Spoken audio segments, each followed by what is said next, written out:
దేవునికి స్తోత్రము. క్రీస్తునందు ప్రియ దేవుని బిడ్డలారా, దేవుడు గత రాత్రంతా కాచి కాపాడి ఉదయకాల సమయంలో సిలువ ధ్యానాల్లో మొదటి వారం, రెండవ వారంలో మొదటి గురువారం దేవుడు మనకిచ్చి ఈ రీతిగా ఆయన ఆరాధించే సమయం ఇచ్చినందుకు దేవునికి వందనాలు. కూడి వచ్చిన మీ అందరికీ ప్రభు పేరిట షాలోం. యూట్యూబ్ ద్వారా వాక్యం వింటున్నటువంటి దేవుని పిల్లలకు ప్రభు పేరిట షాలోం, సమాధానము మీకు మీ కుటుంబాలకు కలుగునుగాక. మేము వాక్యం చూసుకుందాం. మార్కు స్వార్త 15వ అధ్యాయము 15వ వచనం ఒకసారి చదివి సహకరించండి. పిలాతు జనసమూహమును సంతోషపెట్టుటకు మనస్సు గలవాడై వారికి బరబ్బను విడుదల చేసి పిలాతు జనసమూహమును సంతోషపెట్టుటకు మనసు గలవాడై వారికి బరబ్బను విడుదల చేసి యేసును కొరడాలతో కొట్టించి సిలువ వేయుటకు ఆయన అప్పగించెను. ప్రియ సంగమా దేవుని బిడ్డలారా, ఈరోజు గత సంవత్సరం కొన్ని 40 టాపిక్స్ పైన చెప్పుకున్నాం లెంట్కి సంబంధించి. అవి కాక అవి తప్పించి ఇంకో కొన్ని టాపిక్స్ చెప్పుకున్నాం. అసలు సిలువ ధ్యానాల్లో ఏమేమి జరిగినాయి అనేది. ఈరోజు మన అంశము కొరడా దెబ్బలు ముండ్ల కిరీటము. ఈరోజు మన అంశము కొరడా దెబ్బలు ముండ్ల కిరీటము. యేసుక్రీస్తు ప్రభు వారిని ప్రజలను జనసమూహాన్ని సంతోషపెట్టుటకై పిలాతు యేసుక్రీస్తు ప్రభువాన్ని కొరడాలతో కొట్టించి సిలువ వేయటానికి అప్పగించారు. అసలు వాస్తవం చెప్పాలంటే కొరడా దెబ్బలతో ఏదైనా చిన్నపాటి నేరాలు కానీ చేస్తే కొరడా దెబ్బలతో కొట్టి అందరితోనూ ముగిచ్చేస్తారు శిక్ష. కొరడాలతో కొట్టి అందరితో ముగింపు చేస్తారు. కానీ సిలువ వేయరు. కానీ యేసుక్రీస్తు ప్రభువారిని దేశద్రోహ నేరమని, రాజద్రోహ నేరమని, దేవదూషణని రకరకాలుగా బానిసగా పెట్టి రకరకాలుగా ఆయన్ని హింస పెట్టి ఆయన్ని శిక్ష వేయడానికి సిద్ధపాటు చేశారు. ఇక్కడ గమనిస్తే కొరడా దెబ్బలు అని అంటే ఇది రోమా పాలనలో ఉన్న రోమా గవర్నమెంట్ సంప్రదాయం కాదు. ఇది తూర్పు దేశాల వారిది. అంటే దానిలో ఈ ఇజ్రాయెల్ దేశం కూడా, తూర్పు దేశాల వారి దానిలో ఇజ్రాయెల్ దేశం కూడా వచ్చింది. ఇక్కడ మనం గమనిస్తే దీనిలో యూదులు కూడా ఉన్నారు. ఎందుకు యూదులు ఉన్నారయ్యా తూర్పు దేశాల వారి దాన్ని ఎందుకు వీళ్ళది కూడా వచ్చిందయ్యా అంటే ద్వితీయోపదేశ కాండము 25వ అధ్యాయము 3వ వచనంలో ఈ మాట ఇవ్వబడింది. ద్వితీయోపదేశ కాండము 25వ అధ్యాయము 3వ వచనంలో ఎవరైనా ఏదైనా నేరం చేసినట్లయితే శిక్షకు అర్హుడని అనిపించినట్లయితే ఏమి చేయాలి అంటే 40 కొరడా దెబ్బలు కొట్టాలా. చదవండి. అంతకు మించకూడదు. 23వ వచనం, 25వ అధ్యాయం 3వ వచనం. 40 దెబ్బలు కొట్టింపవచ్చును, అంతకు మించకూడదు. ఏదైనా నేరం చేశారు, వీళ్ళు శిక్షకు అర్హుడు అని తేలితే కొరడా దెబ్బలు కొట్టొచ్చు. ఎన్ని దెబ్బలు కొడతారయ్యా అంటే 40 దెబ్బలు కొడతారు. 40కి మించి ఒక్కడు కూడా కొట్టకూడదు. 40కి మించి కొడితే ధర్మశాస్త్రాన్ని మీరిన వారవుతారు. అంతకు మించకూడదు అని అక్కడ ఇవ్వబడింది కూడా. అది అండర్లైన్ చేసుకోవచ్చు అన్నమాట. అంతకు మించకూడదంటే అంతకు మించితే ఏమైందయ్యా అంటే ధర్మశాస్త్రాన్ని వ్యతిరేకించిన వాళ్ళు, అంటే దేవుని మాట, దేవుని ఆజ్ఞను వ్యతిరేకించిన వారుగా అవుతారు. అందుకని వాళ్ళు ఏం చేస్తారంటే యూదులు 40 కొట్టకుండా ఒక దెబ్బ తక్కువ కొడతారు, 39 కొడతారు. ఇందుకు ఉదాహరణ ఎక్కడుందా అంటే 2వ కొరింథీ పత్రిక 11వ అధ్యాయంలో 24వ వచనంలో అపోస్తలుడైన పౌలు అంటారు, అయ్యో మీరేమనుకుంటున్నారు నా గురించి, నేను ఎన్ని శ్రమలు పడ్డాను. చదవండి ఒకసారి ఆ మాట అక్కడ 2వ కొరింథీ 11వ అధ్యాయము 24వ వచనం. యూదుల చేత 5 మార్లు ఒకటి తక్కువ 40 దెబ్బలు తింటిని. ఎన్ని మార్లు ఓడల్లోను, పడవల్లోను, సముద్రంలోను, భూమి మీద, నీళ్లలోను ఎన్ని హింసలు పొందానో నేను యూదుల చేత. యూదులు ఏం చేస్తారు, ఎన్ని కొడతారయ్యా? ఒక్కడి తక్కువ 40 దెబ్బలు.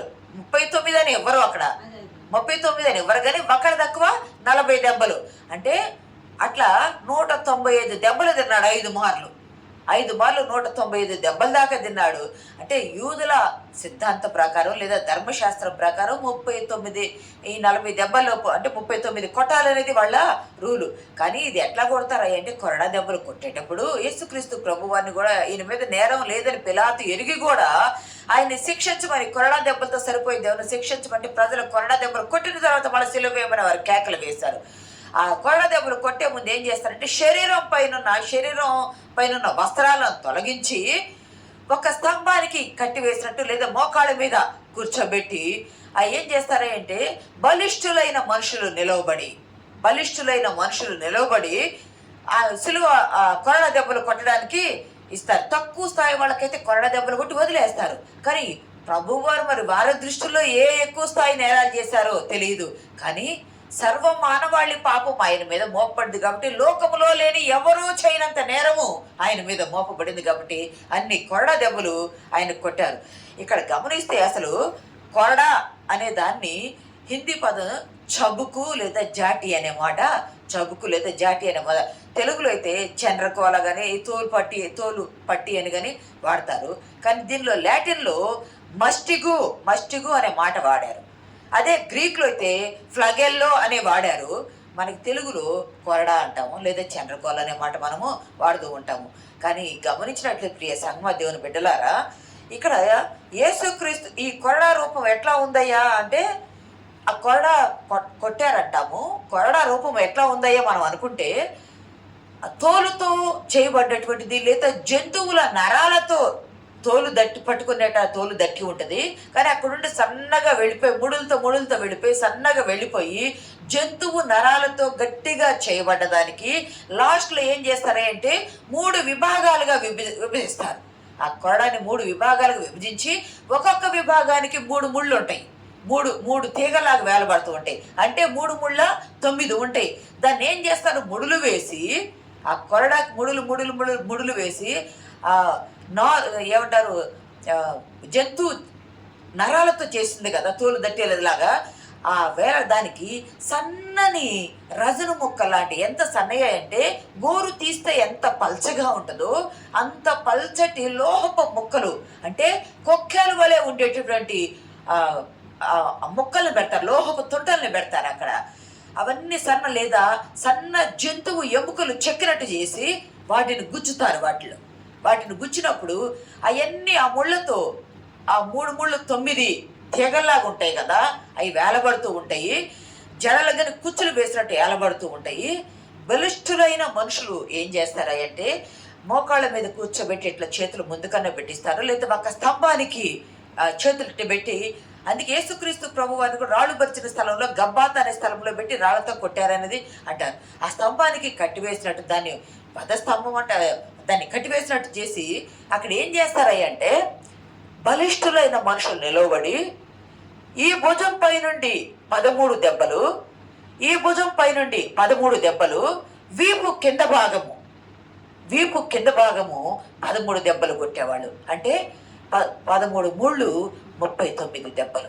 చాలా జాగ్రత్తగా కొట్టేవాళ్ళు. ఒక్కటి కూడా తప్పిపోకుండా, ఒక్కటి కూడా ఎక్కువ కొట్టకుండా కొట్టేవాళ్ళు. ఒక్కటి ఎక్కువ కొడితే యూదుల ధర్మశాస్త్రం ప్రకారము దేవుని ఆజ్ఞను తిరస్కరించింది. వాడు ఏం చేస్తాడంటే అవమానపరచబడతాడు. ఎవరు? పక్కన వాళ్ళ చేత హీనపరచబడతాడు. అక్కడ ఒక మాట అంతకు మించకూడదు, అంతకు మించితే వాడు తోటి వారి చేత అవమానపరచబడ్డవాడు అవుతాడు. చదవండి ఆ మాట, ద్వితీయోపదేశ కాండము.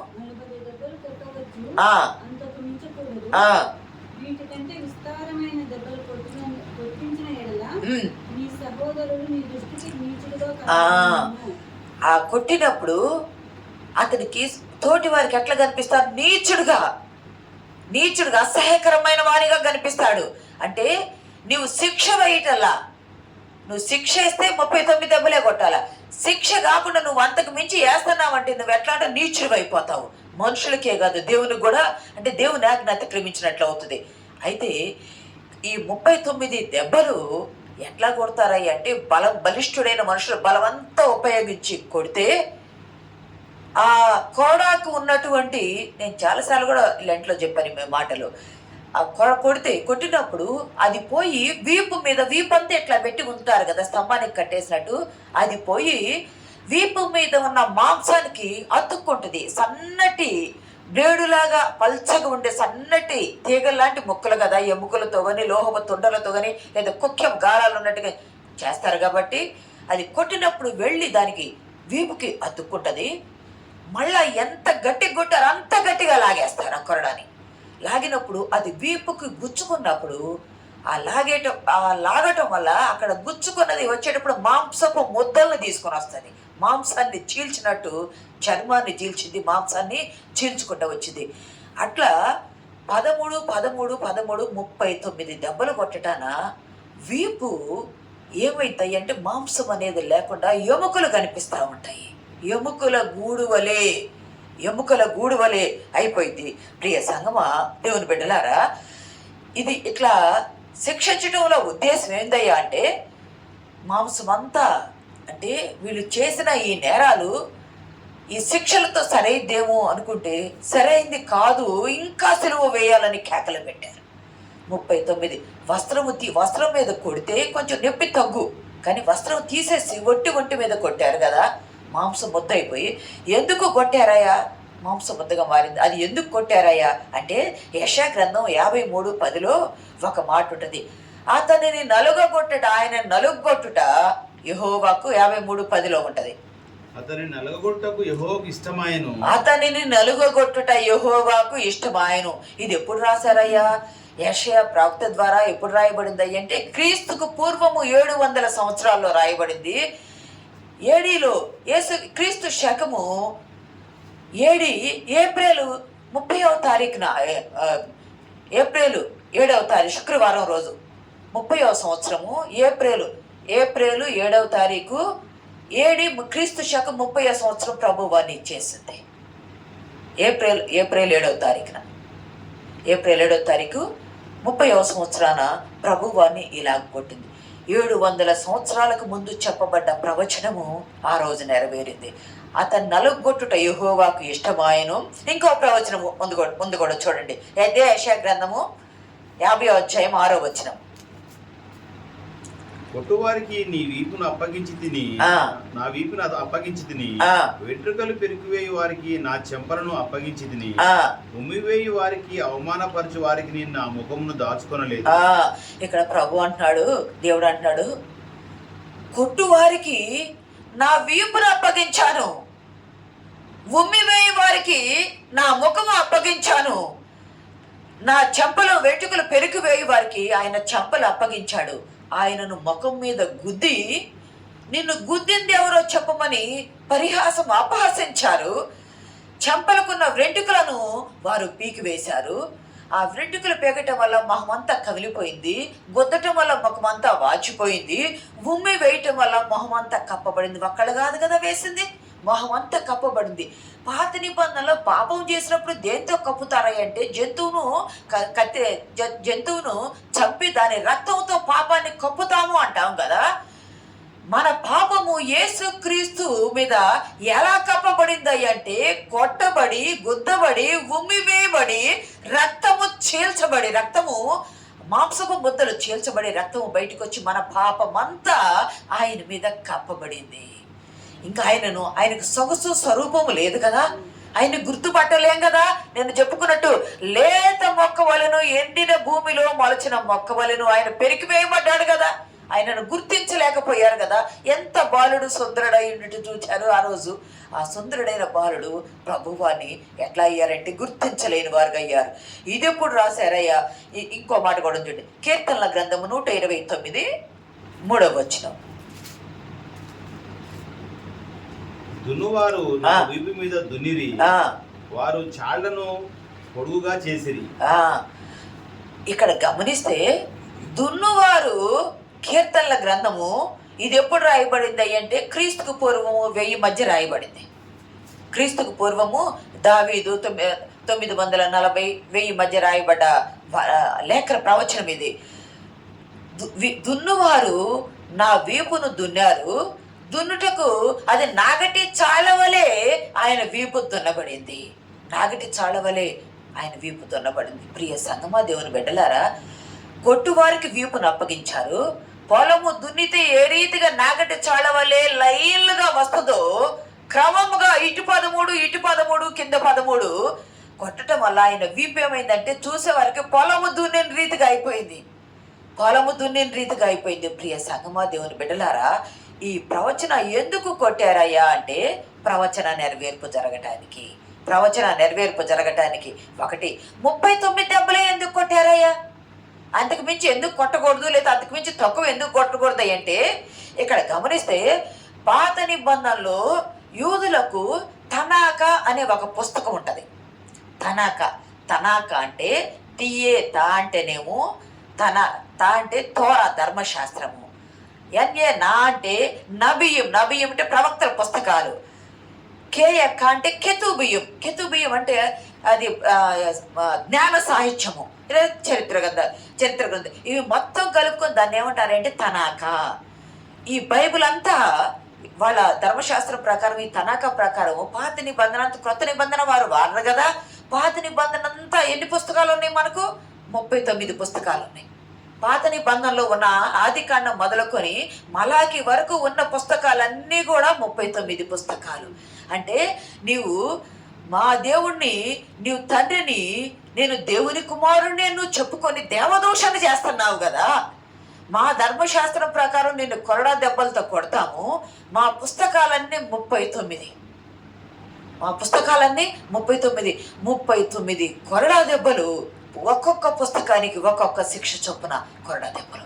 ఇది నా అభిప్రాయం, నేను నమ్ముతున్నాను, ఇది నా అభిప్రాయము. 39 కొరడా దెబ్బలు కొట్టారు. మొదటిది 39 పుస్తకాలకు మూలంగా, పుస్తకాలను బట్టి 39 కొరడా దెబ్బలు. అంటే మా ధర్మశాస్త్రాన్ని, మా గ్రంథాన్ని, మా తనాకాను నువ్వు దేవదూషణ చేసావు, దేవుని కుమారుడివి కాదు అని ఆయన ఆ విధంగా హీనపరచడానికి కొట్టి సిలువకు అప్పగించారు.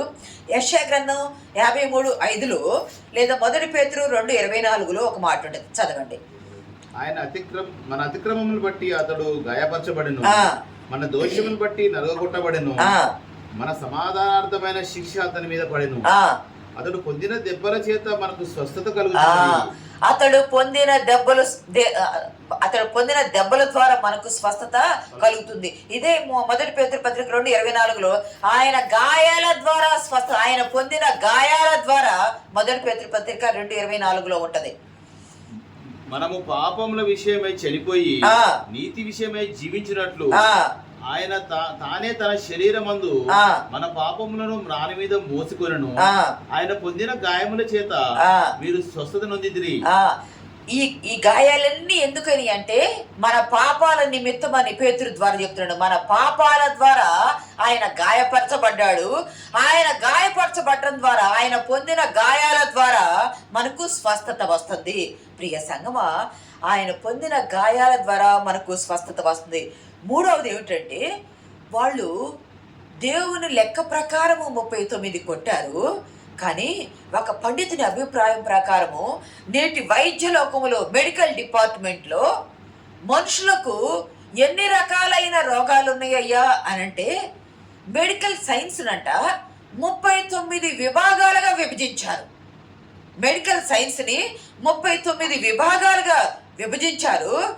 ఒక్కొక్క విభాగము, ఒక్కొక్క రోగానికి సంబంధించి ఒక్కొక్క వైద్యం డిపార్ట్మెంట్, మెడికల్ డిపార్ట్మెంట్ ఉంది. Special department. ఉదాహరణ చూస్తే హార్ట్కి సంబంధిస్తే కార్డియాలజీ అంటారు, లేదా స్త్రీలకు పిల్లలు పుట్టేదానికి గైనకాలజీ అంటారు, లేదా ఇంకా ఏదైనా సైకాలజీ అంటారు, మానసిక రోగులకు సంబంధించి. పిడియాట్రిషియన్ అంటారు, చిన్నపిల్లలకి సంబంధించి పిడియాట్రిక్ దగ్గర తీసుకెళ్ళాలంటారు. అంటే ఒక్కొక్క కళ్ళకు చూడాలంటే ఐ అంటారు, ఈఎన్టీ అంటారు, ఆప్థమాలజీ అంటారు, యూరాలజీ అంటారు, నెఫ్రాలజీ అంటారు. రకరకాలైన డిపార్ట్మెంట్లు. అంటే 39 విభాగాలు ఉన్నాయి సైన్స్లో, మెడికల్లో. మనిషి శరీరంలో వచ్చే రోగానికి సంబంధించిన విభాగాలు. అందుకని 39 విభాగాలుగా విభజించారంట. ఎరుగక పెట్టారు, తెలిసి పెట్టారు, తెలియక పెట్టారు తెలియదు, కానీ ప్రభువు ఆ 39 విభాగాల రోగాలను స్వస్థపరుస్తున్నాడు. దేవుని నామానికి మహిమ కలుగును గాక. తప్పట్టుకుని దేవుని నామాన్ని గనపరదు. వాళ్ళు ఎరుగక ఆ రోజు పెట్టారు. కానీ వీళ్ళు పెట్టింది నాగటి చాళవలే దున్నబడి. ఆయన పొందిన గాయాల ద్వారా మనకి ఎందుకు స్వస్థత వస్తుంది అంటే, గమనించండి, చనిపోయిన లాజర్ని కానీ, యాయిరు కుమార్తెను కానీ, లేకపోతే నాయన విధవరాలి కుమార్ని కానీ ప్రభువారు బ్రతికించారు కదా. రక్తస్రావ రోగం కలిగిన స్త్రీ, ఆమె ముట్టినప్పుడు స్వస్థత అయింది కదా. లెప్రసీ డిపార్ట్మెంట్కి సంబంధించి కుష్ఠరోగులు వచ్చి నన్ను శుద్ధి చేయ్యా అంటే శుద్ధి చేశారు కదా. ఉమ్మి పెట్టి కళ్ళను ఆయన ఇచ్చేశారు కదా, కళ్ళకిచ్చారు కదా, చెవులను ముట్టి చెవులకు స్వస్థనిచ్చారు కదా, మోగవానికి వారిని ముట్టి వారికి స్వస్థతనిచ్చారు కదా, పక్షవాయువు రోగి గల వారిని పక్షవాయువుని ముట్టి స్వస్థతనిచ్చారు కదా, నడుము వంగిపోయిన ఆ స్త్రీని ఆమెను ఆమెను ఆమెను లేపి స్వస్థతనిచ్చారు కదా. అంటే ఏ రోగం, చాలా రోగాలు వచ్చినాయి. ఇప్పుడు ఇవన్నీ చెప్పుకుంటే ఆ టాపిక్ ఇది కాదు కాబట్టి, అంటే ప్రభువారు అన్ని రోగాలకు అందరు డాక్టర్లు అవసరమేమో, అన్ని డిపార్ట్మెంట్లు డాక్టర్లు అవసరమేమో, కానీ అన్ని రోగాలకు ఔషధము ఆయనే, అన్ని రోగాలకు వైద్యుడు ఆయనే. దేవుని నామానికి మహిమ కలుగును గాక. అన్ని రోగాలకు ఆయన యుద్ధ స్వస్థత ఉంది. ఐగుప్తు దేశంలో ఉన్న సకలమైన రోగముల నుండి, తెగుళ్ళ నుండి మిమ్మల్ని విడిపించి స్వస్థపరచు యెహోవా రాఫా అని 15:26లో నిర్మాకాండలు అన్నారుగా. యెహోవా రాఫా. ఎలా రాఫా? ఆయన పొందిన గాయాల ద్వారా స్వస్థత. ఆయన పొందిన గాయ, ఆ రోజు పాము కాటు వేస్తే వారందరికీ స్వస్థతనిచ్చారు కదా, ఆ రోజు తెగులు వస్తే వారందరికీ స్వస్థతనిచ్చారు కదా, తర్వాత అగ్ని ద్వారా వాళ్ళ అక్కడ తెగులు వస్తుంటే వారందరూ, తెగులు అంటే ఎలా వచ్చింది? గాలిలో వచ్చే ఆ వాసనే కదా వాళ్ళ తెగులులాగా వచ్చేది. మరి దాని నుండి స్వస్థత అంటే కరోనా లాంటిదే కదా. అటువంటి అంటే ప్రతి డిపార్ట్మెంటు ఆయనలో దాచబడి ఉంది. ప్రియ సంగమా, ఈరోజు నీలోను నాలో ఉన్న 39 రకాలైనటువంటి రోగాలకు, రుగ్మతలకు పరమ వైద్యుడు ఆయన. ఆయన నీ కొరకు నా కొరకు కొట్టబడి గాయపరచబడ్డాడు. ఆయన గాయాల ద్వారా స్వస్థత వస్తుంది. ఇంకోటి చూసుకుందామండి, స్వస్థతే కాదు, రక్షణ కూడా. ఆయన గాయాల ద్వారా స్వస్థత, ఆయన దెబ్బల ద్వారా మనకేమొచ్చిందో అంటే రక్షణ వచ్చింది. ఆ గాయాల ద్వారా కడగపరచబడ్డాం. రెండోది ముళ్ళ కిరీటం చూసుకుందామండి. రెండవ అంశము మత్తయి సువార్త 27వ అధ్యాయము 29వ వచనంలో ఆయనను కొరడాలతో కొట్టి ఆయన సిలువ వేయడానికి అప్పగించారు. అప్పుడు ఆయనను ప్రేతోరు మన మందిరంలోకి తీసుకుపోయి అక్కడ ఏం చేశారయ్య అంటే ముళ్ళ 29 చదివే ముళ్ళ కిరీటమును అల్లి ఆయన తలకు పెట్టి, ముళ్ళ కిరీటమును అల్లి ఆయన తలకు పెట్టి ఒక రెల్లు ఆయన కుడి చేతిలో నుంచి ఆయన ఎదుట మోకాలు. చాలా ముళ్ళ కిరీటం రెల్లి ఇంకొక రోజు టాపిక్ చెప్పుకుందాం. ముళ్ళ కిరీటము పెట్టి ఆయననంట రాజాని హేళన చేశారు. ఊదారంగు వస్త్రం తొడిగి, ఇవన్నీ ఇంకో టాపిక్ చెప్పుకుందాం. రెల్లు ఊదారంగు వస్త్రం చెప్పుకుందాం. రాజాని హేళన చేశాడు. గమనించండి, ఈ ముళ్ళ కిరీటము ఈ ముళ్ళ కిరీటం ఎక్కడదయ్యా అంటే ఆయన పరలోకములో స్వర్ణ కిరీటం ధరించే ప్రభువు, మాణిక్య మణులతో ధరించబడిన కిరీటం ధరించిన ప్రభువు ఆ కిరీటము తీసి తండ్రి దగ్గర పెట్టివేసి భూమికి దిగివచ్చాడు. భూమికి దిగివస్తే భూమి మీదకి దిగివచ్చిన ప్రభువుకి మనం పెట్టవలసిన కిరీటము, ఆత్మీయ కిరీటము, విశ్వాసం అనే కిరీటం మనం పెట్టాలి. కానీ పరిశుద్ధత అనే కిరీటం మనం పెట్టాలి. కానీ పరిశుద్ధుడు గనక ముళ్ళ కిరీటం పెట్టారు. గమనించినట్లయితే సైనికులు హేళన చేయటానికి, నేను యూదుల రాజుని అని నువ్వు అన్నావు కదా, నువ్వు యూదుల రాజువే అంటే నువ్వన్నట్టే, నేను ఈ లోకపు రాజును కాదన్నావు అన్నా కదా, నువ్వు రాజు అన్నావు, నువ్వు రాజు కాబట్టి నీ కిరీటం ఉండాలా, నీ కిరీటం పెడుతున్నామని ముళ్ళ కిరీటం పెట్టారు. కానీ ఈ ముళ్ళ కిరీటం ఎక్కడిదయ్యా? దీన్ని నుక్ అంటారు. NUBK, నుక్ అనే ముళ్ళ చెట్టు పేరు. ఆ ముళ్ళ చెట్టు పేరు ఇది ఎక్కడుంటుందయ్యా అంటే ఇదే మార్కు సువార్త 15:17లో సిరియా దేశంలో ఉండే ఒక ముళ్ళ చెట్టు ఇది. మార్కు సువార్త 15:17లో కూడా ఉంటుంది. అది ఆయనకు ఊదారంగు వస్త్రం తొలగించి ముళ్ళ కిరీటం ఆయన తల మీద పెట్టి యూదుల రాజాని అన్ని శుభమని చెప్పి ఆయనకు వందనము చేయసాగిరి. హేళనతో వందనం చేయసాగిరి, ఎరుగక వందనం చేయసాగిరి. కానీ ఈ ముళ్ళ చెట్టు పేరు నుక్ అంటారు. సిరియా దేశంలో ఉండే ఒక రకమైన ముళ్ళ చెట్టు అది. దాని ఎత్తు 10 నుండి 15 అడుగుల వరకు పెరుగుతుందంట. 10 నుండి 15 అడుగుల వరకు పెడితే తెల్లని కొమ్మలు ఉంటాయి ఈ ముళ్ళ చెట్టుకు. దానికి ఇప్పుడు ఇక్కడ ఉంటే మన దగ్గర ఉన్న ఈ సర్కారు తుమ్మ కాకుండా ముళ్ళ ఒక తుమ్ము ఉంటుంది, మేకలు తినే తుమ్ము ఉంటుంది. అది కూడా కొమ్మలు తెల్లగా ఉన్నట్టుంటాయి. అట్లాగా తెల్లగా ఉంటాయి దాని కొమ్మలు. కానీ దాని ముళ్ళు పక్షిగోళ్ళు వలె ఉంటాయి. పక్షిగోళ్ళు వలె ఉండి కిందకు ఉంటాయి వంగి. పైకి ఇక్కడేమో ఈ తుమ్మ చెట్టుకేమో ఇట్లా పైకి ఉంటాయి. కానీ దీనికి ఉన్న ముళ్ళు పక్షిగోళ్ళు వలె కిందకి వంగి ఉంటాయి. ఇది జెరూసలేము దగ్గర ప్రాంతాల్లో మొలుస్తుంది. జెరూసలేము ప్రాంతము చుట్టుపక్కల దగ్గర ప్రాంతాల్లో మొలుస్తుంది. అందుకని ఇంకా గమనిస్తే ఇంకొక ఆత్మీయ వరం ఏమిటి అంటే, ఎందుకు ప్రభువుకు ముళ్ళ కిరీటం పెట్టారు? ప్రభువుకు ముళ్ళ కిరీటం పెట్టారా అంటే పరలోకంలో స్వర్ణ కిరీటం ధరించిన ప్రభు భూమి మీద ఆదామును చేసినప్పుడు ఆదామునకు అసలు ఒక మనిషి, ఆదామే కదా భూమికి కింగ్, అప్పుడు ఆదామే కదా అంత సర్వ సృష్టికి పేర్లు పెట్టి పిలిచింది. అంతటి కింగ్ అయిన ఆదాముకి దేవుడు మహిమా కిరీటం పెడితే అది దొంగిలించబడింది కదా, మహిమా కిరీటం దొంగిలించబడింది. ఆదామావులు చేసిన పాపాన్ని బట్టి వారు శపించబడాల, వాళ్ళకి శిక్షలు మాత్రమే వచ్చినాయి. కానీ శపించబడింది సర్పము, శపించబడింది భూమి. శపించబడిన భూమి నుండి నరులు చేయబడ్డారు, ఆయన పోలిక ఆయన స్వరూపం చొప్పున. శపించబడిన భూమి గచ్చపొదలు ముళ్ళ తుప్పలనిచ్చింది, ముండ్ల కంపను గచ్చపొదలనిచ్చింది. భూమి శపించబడింది కాబట్టి శపించబడిన భూమిని పరిశుద్ధత పవిత్రతగా చేయుటకు ఆయన ఆదాము అవ్వలు చేసిన పాపానికి గుర్తు వచ్చిన ఆ శాప ఫలితము ప్రభువు తల మీద ముళ్ళ కిరీటమైంది. ప్రియ సంగమ దేవుని బిడ్డలారా, ఆదాముకు పోగొట్టుకున్న ఆ మహిమ కిరీటము తిరిగి ఇవ్వటానికి శాప ఫలితముగా వచ్చిన శాపగ్రహి అయిన ప్రభువు ఇక్కడ ముళ్ళ కిరీటం, భూమి మీద మొలిచిన పాప ఫలితమైన ముళ్ళ కిరీటాన్ని తన మీద ధరించారు. అక్కడ సైనికులు హేళన చేస్తూ ఎరుగక ఆయనను పెట్టారు. ఒక గుంపు 600 మంది ఉంటారంట, గుంపు సైనిక ఆ పటాలం. అక్కడ 600 మంది గుంపు అంటే 600 మంది ఉమ్మి వేస్తే ఎలా ఉంటుంది? ఆయన ఏదో ఉమ్మి వేసి అపహసించి ఈ ముళ్ళ కిరీటం పెడితే ముళ్ళ కిరీటము పెట్టగా లోపలికి కూడా దిగబడిపోయినాయి అంట. లోపలకు కొంతమంది పండితుల అభిప్రాయం ప్రకారము 12-13 దాకా ఆయన లోపల దిగబడిపోయిన ముళ్ళు, అందుకే తలంతా రక్తసిక్తం అయిపోయింది అని అంటారు. ప్రియ సంగమ దేవుని బిడ్డలారా, ఇంతగా ఎందుకు ఆయన హీనపరచబడి హేళన చేయబడి అవమానపరచబడ్డారు అంటే మన కోసమే, మన పాపాల కోసమే. ఆదాము అవ్వలు చేసిన ఆ పాపము మనలో కూడా ఉన్నది కాబట్టి ఆ పాప తలంపులు, ఇందాక మనం పాట పాడుకున్నాం కదా, దురితంపు తలపలే పరమగురుని శరముపై నెనను లేక ముత్తనయ్య ముండ్లా కిరీటమై. మన తలంపుల కొరకు ఆదాము అవ్వలో ఎప్పుడైతే దేవుని మాట వినకుండా సాతాను మాట విని పండు తినాలని తలంపు కలిగిందో ఆ తలంపు తిరుగుబాటు, ఆ తలంపు ఆజ్ఞ అతిక్రమించడమే తిరుగుబాటు అనే ఆజ్ఞ ఇజ్రాయేలు చేశారు, మనము చేశాము, ఆదాము అవ్వలు చేశారు. ఆ తిరుగుబాటు తలంపులే ఆయన శిరస్సు మీద ముళ్ళ కిరీటమైంది. శాపమైన ఆ భూమి మీద వచ్చిన ముండ్లే ఆయనకు కిరీటమైంది.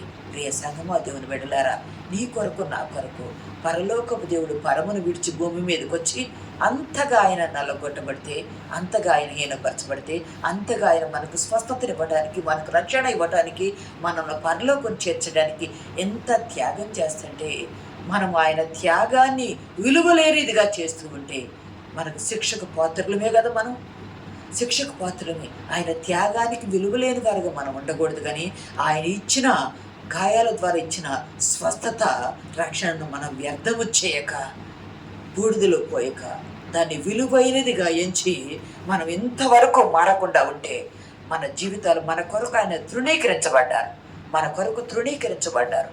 మనల్ని ఎన్నిక చేయడానికి, మనల్ని ఘనపరచడానికి ఆయన తృణీకరించబడ్డారు. ఈ వాక్యం ద్వారా మనం ఏం చేయాలంటే మన జీవితాలు, మన తలంపులను మార్చుకోవాలి. ఆయనను చూసి మనం నేర్చుకోవాలి. మన జీవితాలు మార్చుకోవాలా, ఆయనను చూసి నేర్చుకోవాలా, మన జీవితాల్లో మనం ఆశీర్వాదాలు కూర్చుకోవాలా.